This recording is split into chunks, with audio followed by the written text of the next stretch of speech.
রাষ্ট্রপতি বাংলাদেশে একটা মানে অদ্ভুত ক্যারেক্টারের জিনিস। তার কোনো ক্ষমতা নাই, তাকে যে এসে বাড়ি মারে সে ওর মতন চলে। এখন এই রাষ্ট্রপতির দৌড়ে অনেকেই প্রতিযোগিতা করতেছে বাংলাদেশে।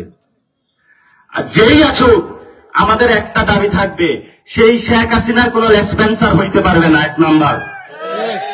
2 নাম্বার, বাংলাদেশে হলো সকল যারা 2024-এ শহীদ হয়েছে সকল শহীদদের বিচার করতে হবে বাংলাদেশে।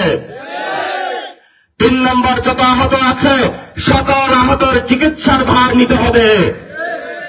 শহীদ উসমান হাদি ভাইয়ের হত্যাকাণ্ডের বিচার করতে হবে, শাপলা হত্যাকাণ্ডের বিচার করতে হবে।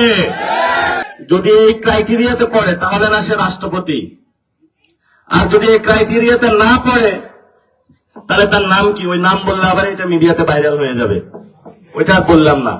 আপনারা নির্বাচনে একটি দলকে ভোট দিয়েছিলেন, আমিও প্রতারণা শিকার হয়েছে। আমি মনে করেছিলাম এরা গিয়ে ভালো কাজ করবে, এরা শুধু পদ পদবি ভাগ বটোয়ারায় ব্যস্ত, রাতের বেলায় মাদক ব্যবসায় ব্যস্ত, চাঁদাবাজি সন্ত্রাস দুর্নীতিতে ব্যস্ত, সমাজের কোনো উন্নয়নের কাজে নাই। তবে এদেরকে একটু প্রতিশোধ নেওয়ার এবার দরকার আছে। আগামী স্থানীয় নির্বাচনে এদের একটু গদিগুলা নাড়িয়ে দিতে হবে। পারবেন সবাই? যেখানে বিএনপির প্রার্থী থাকবে উল্টা মার্কায় গিয়ে ভোটে সিল মারবেন যাতে এবার সবাই গদি লইয়া যায়। পারবেন আপনারা? এদেরকে বিশ্বাস করবেন না। এত ওরা শুরু করেছে 200 সিট পেয়ে, যে এদেরকে বাংলাদেশে আর কেউ টাচ করতে পারবে না। যে শহীদ উসমান হাদির আমি বিচার করবো না, তুই কি করতে পারবি কর।